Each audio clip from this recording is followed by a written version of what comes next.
Bom dia. Deus abençoe.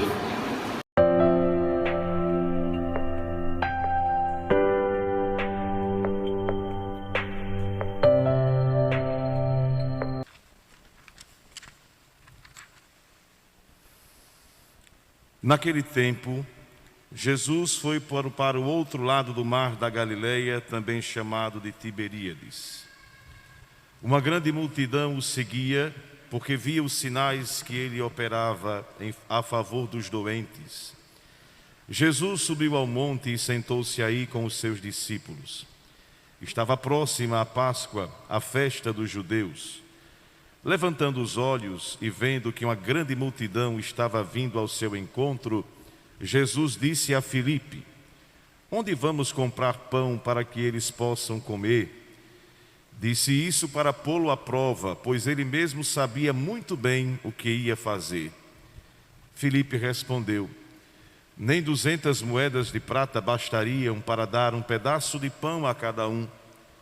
Um dos discípulos, André, o irmão de Simão Pedro, disse: está aqui um menino com 5 pães de cevada e 2 peixes. Mas o que é isso para tanta gente? Jesus disse: fazei sentar as pessoas. Havia muita relva naquele lugar, e lá se sentaram aproximadamente 5.000 homens. Jesus tomou os pães, deu graças e distribuiu-os aos que estavam sentados, tanto quanto queriam. E fez o mesmo com os peixes. Quando todos ficaram satisfeitos, Jesus disse aos discípulos: recolhei os pedaços que sobraram, para que nada se perca. Recolheram os pedaços e encheram 12 cestos com as sobras dos 5 pães, deixadas pelos que haviam comido. Vendo o sinal que Jesus tinha realizado, aqueles homens exclamavam: este é verdadeiramente o profeta, aquele que deve vir ao mundo. Mas, quando notou que estavam querendo levá-lo para proclamá-lo rei, Jesus retirou-se de novo sozinho para o monte. Palavra da salvação. Glória a vós, Senhor. Meus queridos irmãos e irmãs, os que aqui estão presentes e os que acompanham esta celebração, quero fazer um convite a todos para mergulhar no mistério destas leituras de hoje, principalmente do Evangelho, tirando toda a nossa atenção específica no fato do extraordinário do milagre. Eu já disse aqui muitas vezes que o milagre, nem toda cura é milagre, mas todo milagre cura.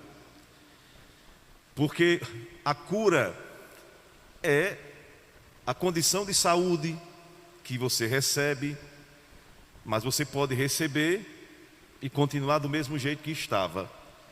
O milagre transforma. Alguma coisa aconteceu e eu preciso rever, porque Deus me deu uma oportunidade.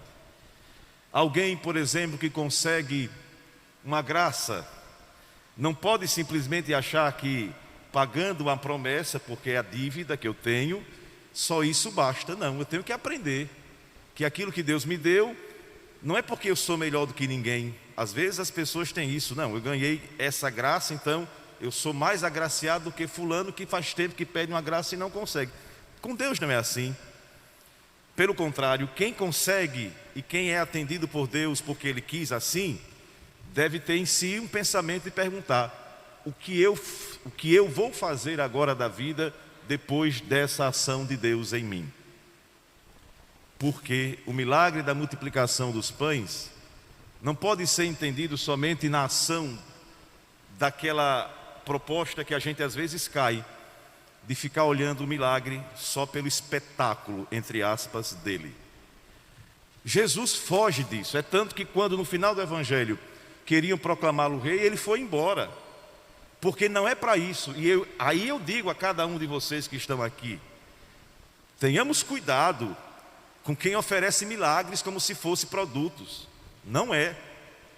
Não pode ser assim.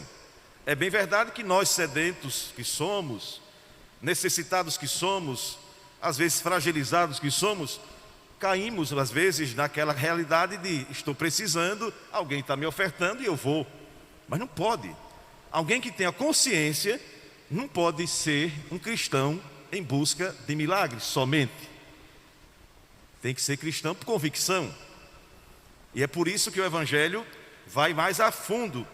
E o princípio não é o milagre somente da multiplicação, mas os sinais que nós encontramos lá. Primeira coisa, o sinal da solidariedade. Porque Jesus já estava cuidando dos doentes, ele e seus discípulos, a sua mensagem já estava chamando a atenção das pessoas, porque elas se sentiam importantes. Antes dos milagres que Jesus fez em tantas pessoas, ele muitas vezes resgatava a pessoa que estava à margem para o centro da história. Depois sim, acontecia um milagre, por assim dizer, mas um milagre próprio, que transforma. Jesus já estava sendo conhecido porque ele acolhia os doentes, ele distribuía os sinais da salvação, e o povo estava constantemente à sua procura. E aí, um dilema: tanta gente para quase nada, como fazer? O sinal, uma criança. Por que uma criança? Mas imagine, a criança não disse que era pescadora, nem sequer que fabricava pães. Mas por que então uma criança nessa história? Porque só quem tem a pureza do coração de criança oferta tudo o que tem, mesmo que humanamente pense, é impossível. Por que 5 pães? Por que então a cada realidade? Por que 5 pães e 2 peixes? Junte os dois, 7 é o número perfeito. 7 são os sacramentos, 7 são os dons do Espírito. Quando o coração oferta, existe a perfeição de quem oferta para ajudar aqueles que precisam. Depois, olhe, antes disso os discípulos, não, vamos despedir essa multidão, porque muita gente, não dá certo não.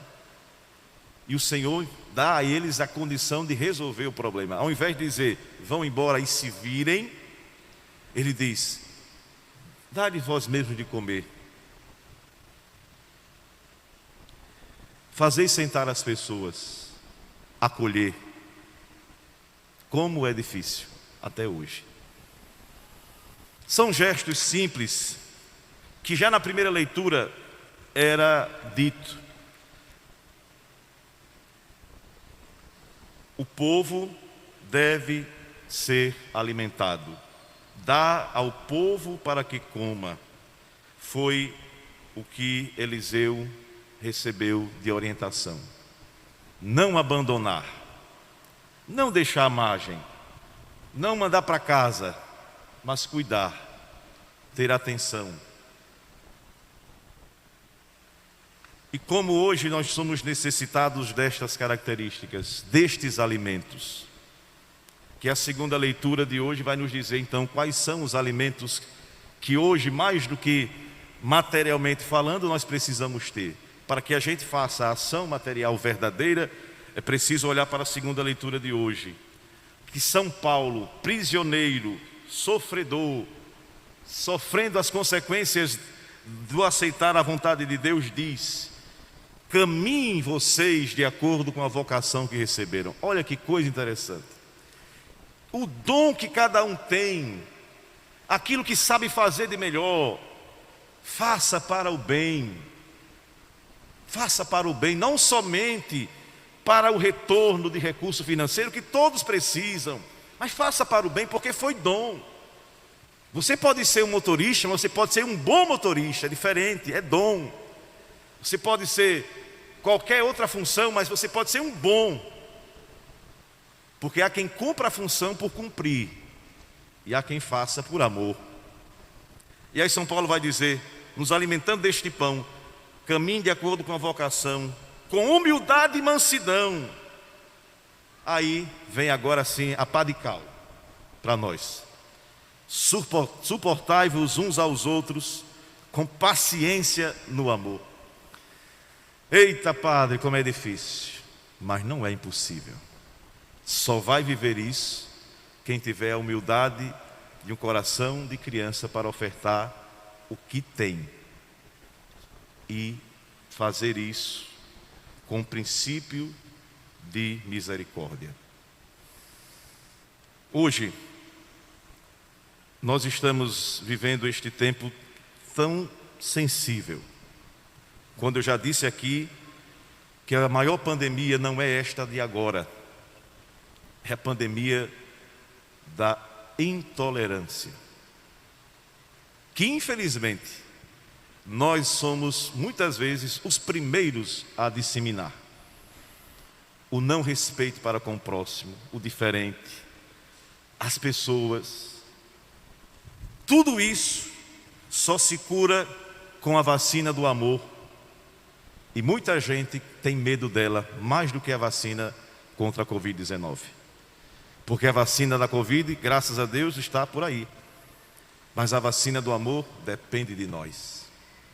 Mesmo nós com o coração triste, chagado, doloroso, com marcas de estradas percorridas e pedras no caminho, mesmo nós somos convidados a sermos esta condição de esperança na vida das pessoas. Então, meus irmãos, desejo que esta Eucaristia nos ajude a compreender isso. Onde Deus está, onde Deus está, tudo se multiplica. Onde Deus está, tudo se transforma. Onde Ele não está, tudo fica ao chão, tudo fica por baixo. Não se multiplica, não se enaltece, porque Deus é luz, que brilha para todos. O mal não, o mal é treva, que escurece, que diminui. Que o Senhor nos ajude.